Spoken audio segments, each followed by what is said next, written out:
Okay, we are in a section of Taharas HaMiddos. The first mimer, the first essay, Kedoshim to you, on page Kuf Ches, letter Gimel. Odish Lefarish B'Chohanim Psukim. Let's explain more in this Psukim, speaking of Kedusha.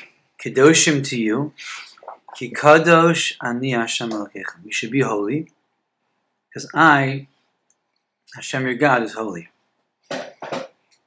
V'yiskadishem v'yisem kedoshim. As well, the pasuk says, you should be holy, and you will be holy. Hakavana bazeh. The intent of these psukim, shekol mahuschem tiya kodesh. Your whole being should be kodesh. In other words, shleimus shal kedusha. You have to have a wholeness or a completeness of kedusha. So the mitzvah of kedusha,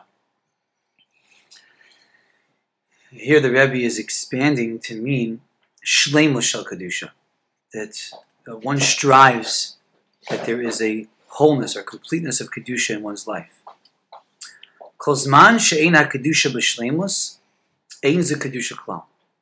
If the kedusha is not whole and complete, it's not kedusha. Ki yamach yesh chelak tuma b'davar kadosh. Hatuma mispashetes b'kula. The nature is, as it describes it, is if you have a portion of tuma in something kadosh, the tuma spreads. V'lo nikra kadosh ela keshekol mahuso mikafraglo v'arosho kadosho. It's only called kadosh when you have the entirety holy from the bottom to the top. In other words, that a person shouldn't think that if they allow tuma, then it's in a sense isolated, just in that area of life, or that part of their personality, or this part of their conduct, but that's it. The nature of tuma is that once it's rooted somewhere, then it spreads. It has an effect. We saw this earlier. We spoke about an emunah. We spoke about the relationship between kedusha, like Yisod, kedusha's abris, and emunah. That a person has building greater emunah, so it helps them, assists them when it comes to kedusha the bris. Conversely, if a person has working on kedusha a bris, this strengthens the emunah. That there's an interrelationship between the different parts of the person in life, so that if one is building, strengthening one area, it may be automatic. It's automatic that there's going to be a chizuk strengthening in the other area. Conversely, when it comes to tumah, if a person allows the tumah to be rooted, so can't think, well, it's just in this area. I'm not careful about that. But other things I am. The tendency is of tumah is that it will spread in some way to affect the other parts of the person. He's going to build this idea. This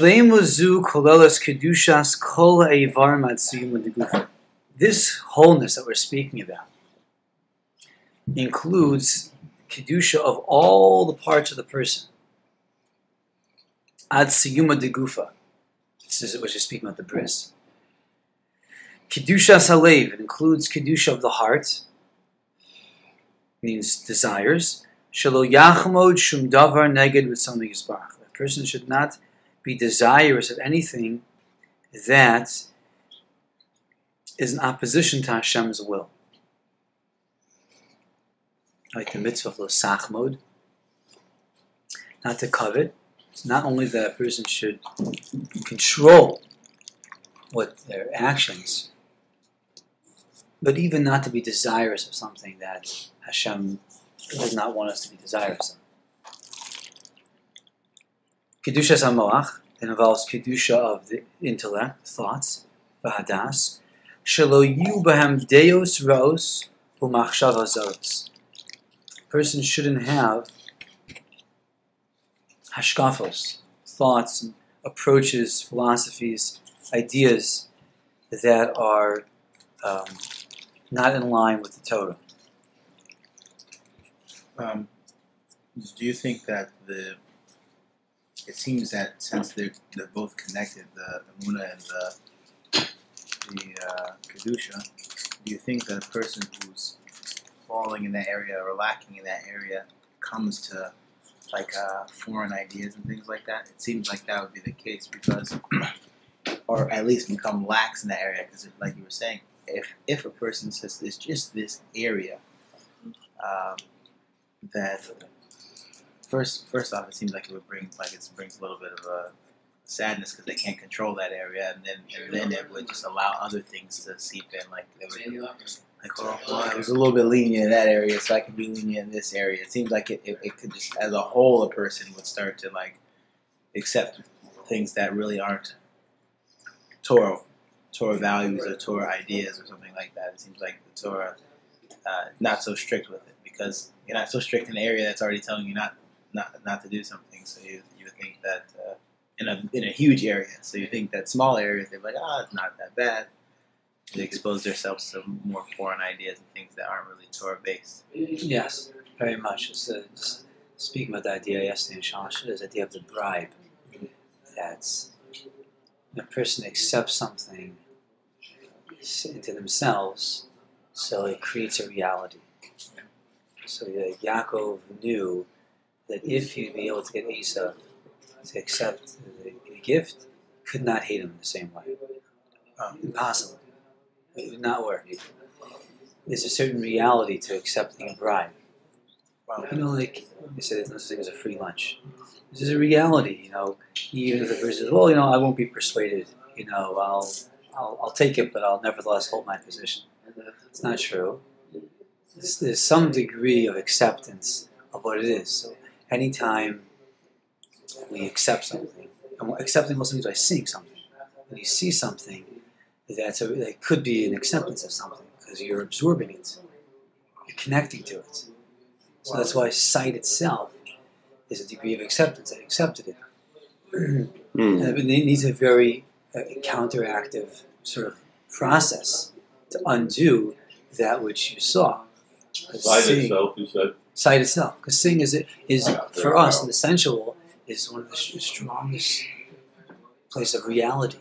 I saw it. You talked about that. I listened to your talk to the women about the power and the dysfunction of the internet, right?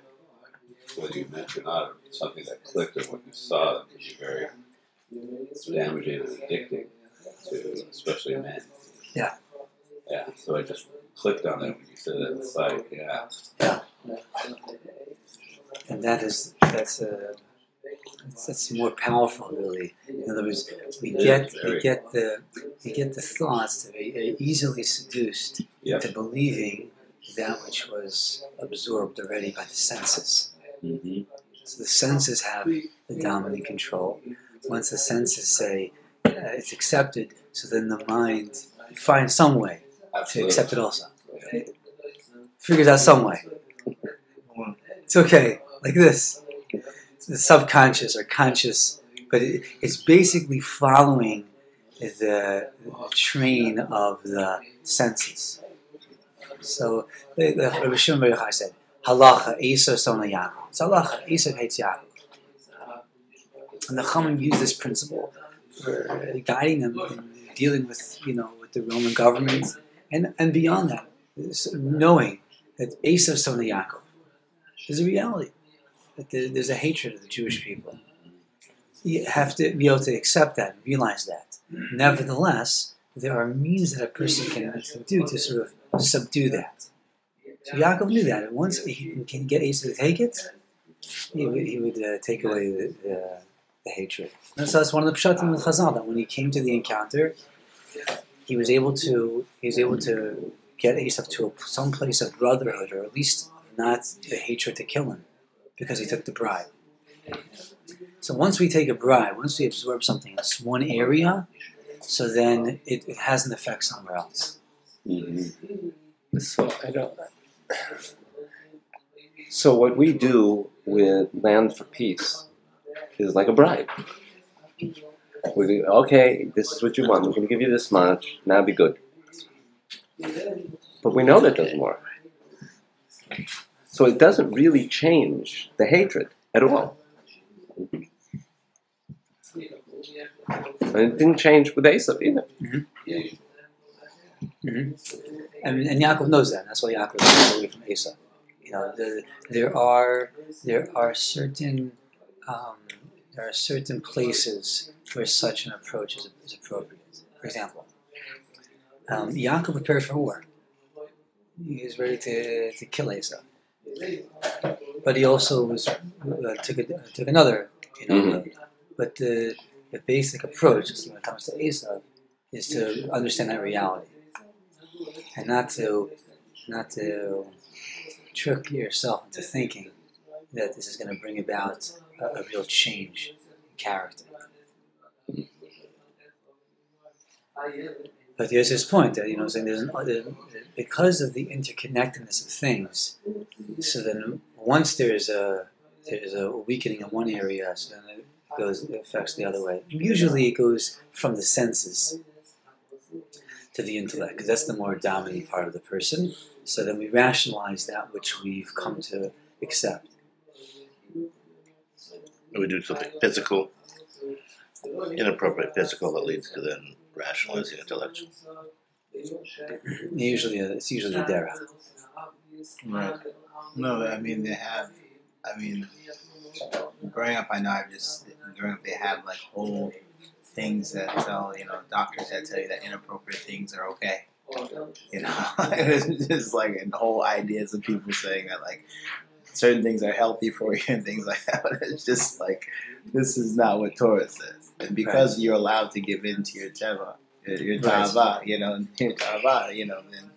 your nature and your desire, then you fall into it and you start to rationalize those things. You start to rationalize things that really aren't healthy for your neshama in the first place, even for your mental health and all those other type of things.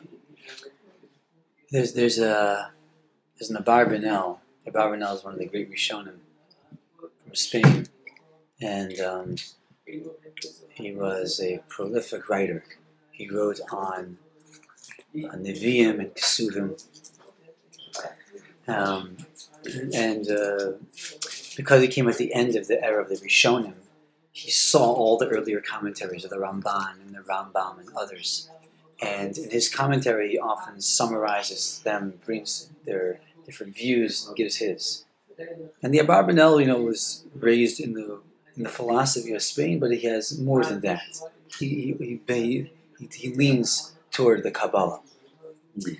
So the Abarbanel has a piece in this past week's parsha on Yaakov. It says, "Vayira Yaakov moed vayetzer lo." The Yaakov was very fearful and distressed when he heard Esav was coming. So all the Mefarshim are bothered by this because Yaakov was given a haftacha, a promise from Hashem. I'm going to be with you. Anochi ehyeh imach. I'm going to be with you. Ushmarticha b'chol asher telech. I'm going to guard you in everywhere you go. V'hashivosicha el haaretz. And I'm going to bring you back to the land. Hashem's haftacha, Hashem's promise. Hayitachin, it's possible that Yaakov Avinu is going to be distressed and afraid of Esav. This is Hashem's promise. So he writes there a very important point. You can discuss it and think about it for a long time. But he says that, he says, if a warrior goes into battle and he's not afraid of death because it doesn't have value to him, he's not called a warrior. A warrior is someone that values his life. He understands that war can mean he dies. Nevertheless, he decides that it's worth to sacrifice my life or jeopardize it for whatever the cause is. He says, if a person is wealthy and money means nothing to him, It's not generosity to give away tzedakah. Because it's nothing. Whatever. It's nothing. That's nothing. It's not generosity. What's generosity? The person has a value for the money. He really wants his money. He wants to keep his assets. And nevertheless, he gives it away because tzedakah is the greater thing. So he says, same thing when it comes to the matter of emunah, bitachon. And a person has to accept that there's a teva, there's a nature to the person. And the natural part of the person is that you're going to be fearful when things frighten you. That's fine. That you need to accept that. That's part of the nefesh habahamis of the person. If not, there wouldn't be any virtue. The person is not afraid. Oh, you're not afraid because you don't take life seriously. You don't really care.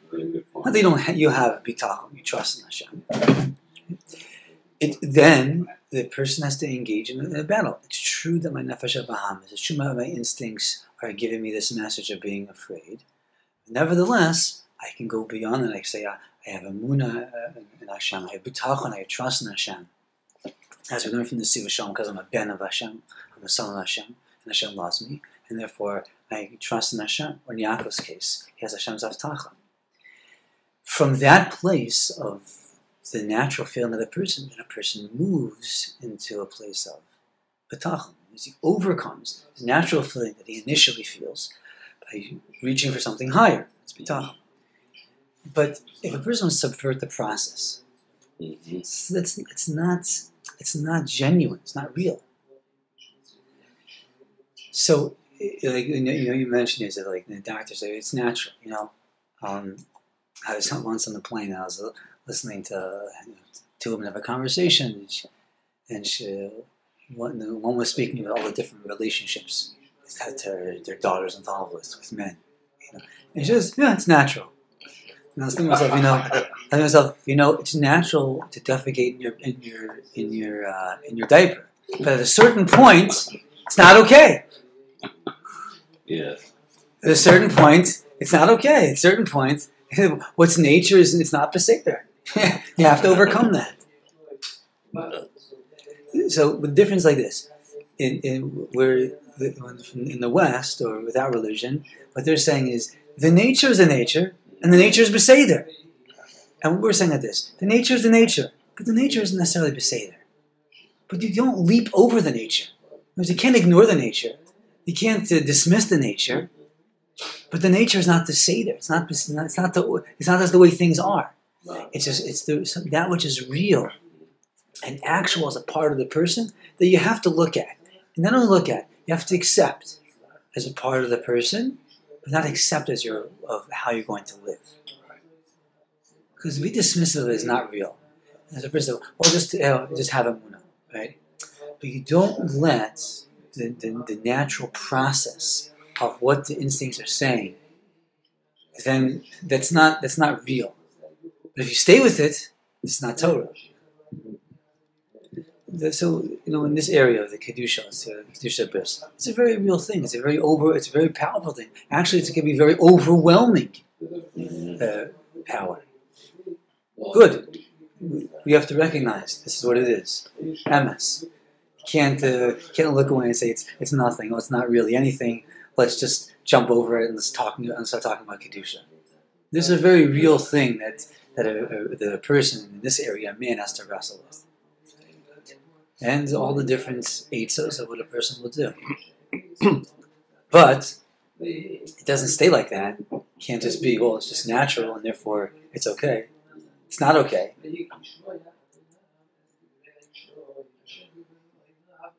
Yeah, that violates everything we're taught in society. Our culture, society says, what's natural is good in almost all areas, sexual. And that's why we bump into the Torah, and people that follow the Torah are considered backwards and harmful. So it's difficult. It makes it difficult. Right. And the person has to, and it's called a tekifos in Svarim. Tekifos means you're very strong with something. And in today's society, however you mix, you need a certain kehillas. Very, very strong. Something that you know the derech of the Torah is true and it works. It works. And when the person is surrounded by all this counter ideas and counter this type of culture, you need a very strong kehillas. Very strong, to stand up against that. The tekifah, part of the tekifah is learning. You learn. You immerse yourself into the words of emes, and you create a certain tekifas. You can hold on and know something is true and right, even if it isn't the majority opinion. How do you translate tekifah? Tekifas means a certain holy stubbornness. Oh. It's probably a better word. I heard once also like almost like forceful, like it's like I won't like stop like talking like to people. Just, hey, I'm going. Yeah. I won't stop. As like you're saying, stubbornness like that. Like you're telling me one thing, and it's just I know it's not that. They once asked one of the, I forget who it was, one of the Kehillas. So he said, I think it was an argument by a Christian. He said, in your Torah, you have a rule called rov, called majority, and you follow the majority. So look at you. The Jewish people are the minority. The majority of the world owns that you don't have the truth. How could you hold on to it? He said, we only go with the rule of rov when you have a suffix. You only go with the majority when you have a doubt. That's a good answer. I've heard that debate on it. When you know something is true, it's true. You can a million people tell me otherwise. That's what these Michael Brown. Sociologists. They have this thing when they bring in people into the room and they draw two lines, Mm-hmm. and one's longer than the other, and they get like one person to say that the shorter line is longer, and then the majority is that most people will then say that the shorter line is longer.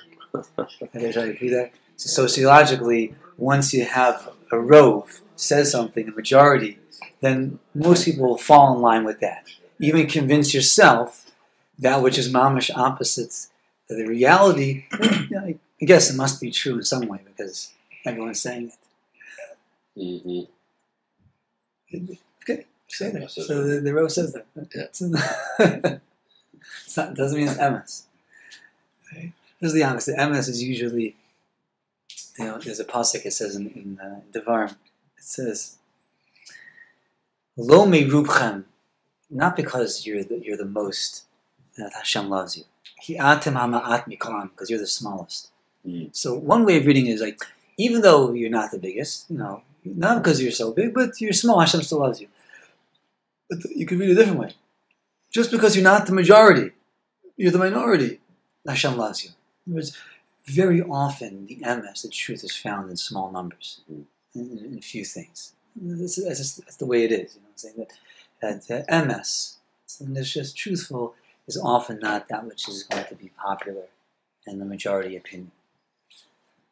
So it's not an argument of being swayed in something, but a person gains that tekifas, gains that power of being strong with something when you surround yourself with good chaverim, with good friends, when you have a constant immersion in something, so you always maintain an attachment to that.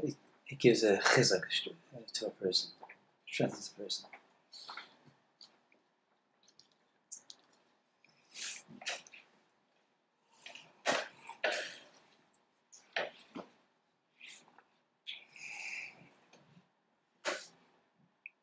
Tumma al derech hakavim, third line from the bottom. Tumma is like the way it works when something spoils or rots. Shem yesh be'echad me'evei haguf mispashit v'holich b'chol chelko tova. If there is this tumma in one part of the person, it will spread to other portions. Val derech hamashal she'izkarnu le'el. This is a parable we gave earlier.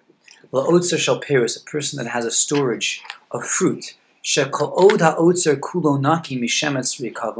as long as the storage house is clean, is free of any rotting, all the fruits will be properly guarded. Sufficient if only one fruit is damaged,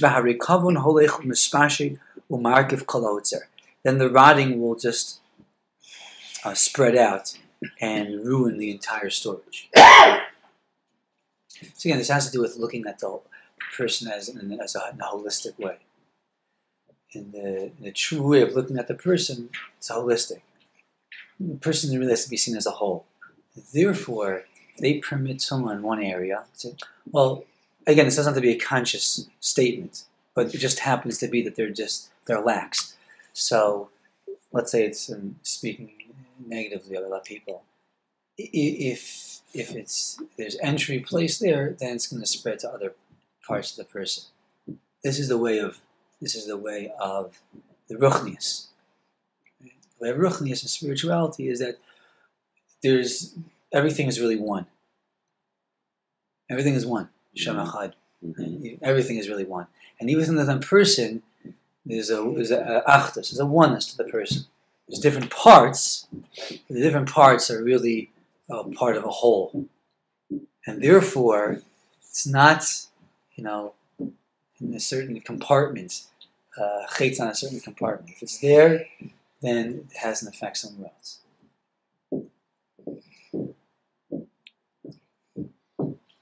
That's the implication of the mitzvah, kiddoshim to you. You should be holy. Be some kiddoshim. You should become holy. Or v'anshe kodesh to you li. Men of holiness you should be to me. B'chol mahuschem to you kiddoshim. Your whole being has to be kiddoshim, holy. But hechan advar magim. How far does it go? If a person has even a slight blemish in Kedusha,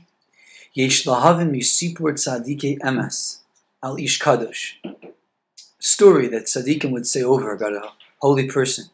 That person would fast the entire week.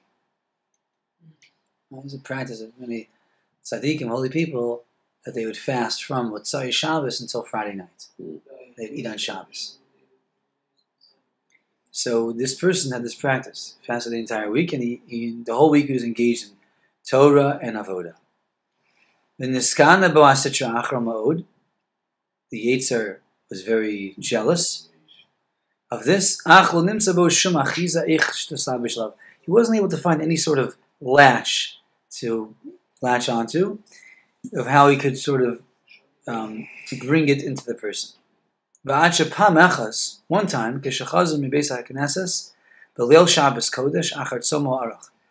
one Shabbos, after he returned from davening Friday night, after his week-long fast, Asa Sitra Achra b'tachbula. Sitra Achra, the Yetzer did a certain plot. Ukeshevilo ishto as asir, madagim hafchu as asir. His wife brought the pot of fish. The pot of fish turned over, and it wasn't edible. Same thing happened with the soup. Ubasa with the meat. Sounds like Yov, right? He didn't have anything what to eat. He expressed something of being very particular. A little bit, something bordering on anger. They said to his wife, "Makara, what happened? What happened today? Everything is turned over with you." With this slight agitation, he was clutched by the Yetzer, and he fell into his hands. Even though he practiced deeply in Torah and Avodah, he was already in his hands. Also, and there was the clutch of the chitzon, the exterior forces, and now in all his Torah and his Avodah. Right, so that's a little heavy, but It's, again, on our level, to translate, on our level, it wants us to take very serious the idea of kedusha in all parts of their life, right? And that is like the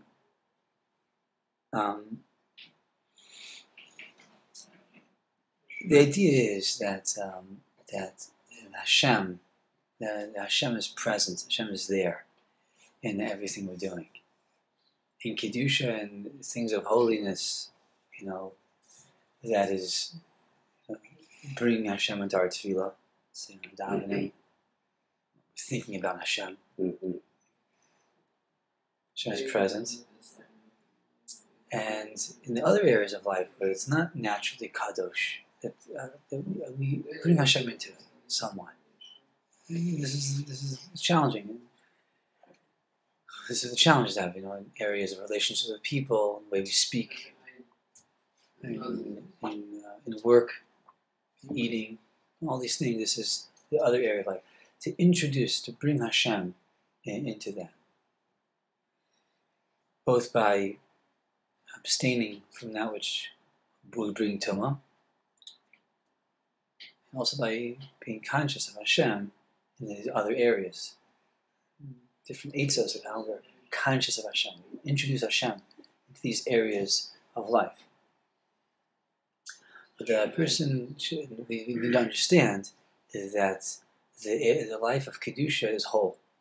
That we need to seek that it touches all these different areas. Because that's the life of Kedusha, it's a whole. And if we consciously or unconsciously allow something of tumah to enter, then already it's going to dig in and affect the other parts of it. That's what kedushim tiyu means. The whole mahos, the whole being. It shouldn't be the ability of external forces to clutch in any area. In any area that brings tumah. Through that, a person can really destroy all of kedusha in the person.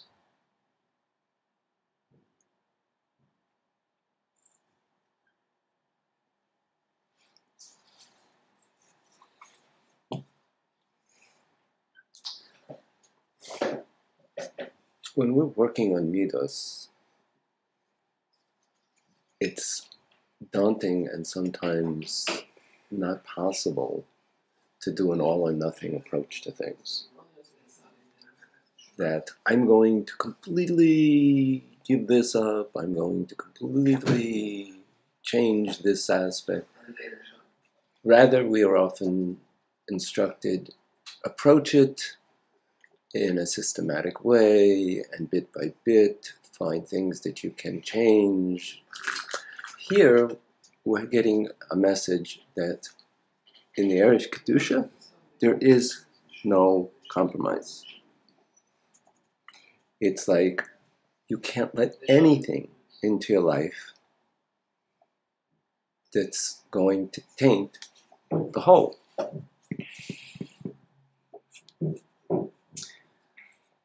It's an observation. It's true. I was struggling also here with, I was learning before with, how do we translate this? Rabbi say he's pushing us very hard. Mm-hmm. It could only be that a person has to first accept this as mitzias, as reality. This is true. Like when a person makes a Kabbalah to accept something. So Arla writes that whenever you're making a Kabbalah, you don't leave anything out in that moment. Like in your Makabal Malchus Shemayim, you accept Hashem. Hashem is the king over everything. In your mind, nothing can be left out of that. Hashem is the master over everything, over me in every place. So in one's thinking, in one's hashkafa approach, and even in your mental acceptance. The MS is, this is the MS. That's what it is. In the practice, though, it can't be. Practice doesn't work like that. Practice works very slowly. Practice work, I was saying from the Rabbi, no, recognizing, understanding the HaMiddos of that person, and in all the different ways that we approach it to do that. I would understand at least this is a Metzius. This is true. And the person accepts it as being true, MS, then it begins to affect their conduct. Because they really think, like, listen, if I allow this here, Lamaisa, it's an encroachment into Kedusha. And having that hashkafa very solid, very clear to the person, it helps the person to put out the proper defenses and make those choices. But Lamaisa in practice, it happens in a gradual way. If I could, I was thinking about something. You can tell me if it even helps at all. But I thought about it. If a person, in the gradual way, I think it also depends on where a person's at. If a person's already in a place where there should be complete guarding, or if they're working on themselves. Because I thought about it, Havdil, if a person was restoring a vehicle, like a 1950s something, I don't know, and they have all this effort that they're putting into it, sometimes they might leave it uncovered because it hasn't been painted and all these other type of things, and it's still rusty. But the more and more they refine it, the more they tune it, and they bring the engine parts, they put the chrome and restore the chrome, they restore the body parts, things like that.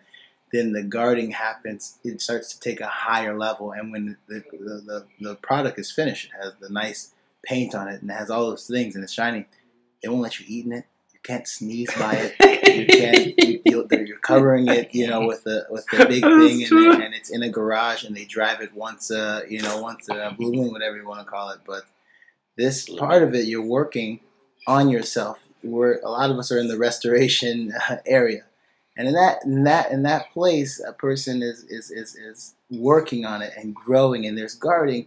The guarding has to be there. But once the higher and higher you get, and the more closer you get to Hashem, the guarding will start to take a higher level.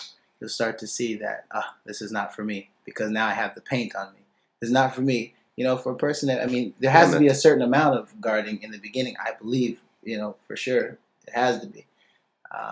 But a person will know each person who reaches their level, and that's why it's good also to have a Rav that you're talking to and asking the Rav, maybe this is for me, and is this going to help it? Could you help me in this area? If you don't have that, you're left to your own. It's discouraging. So, very nice. What was that?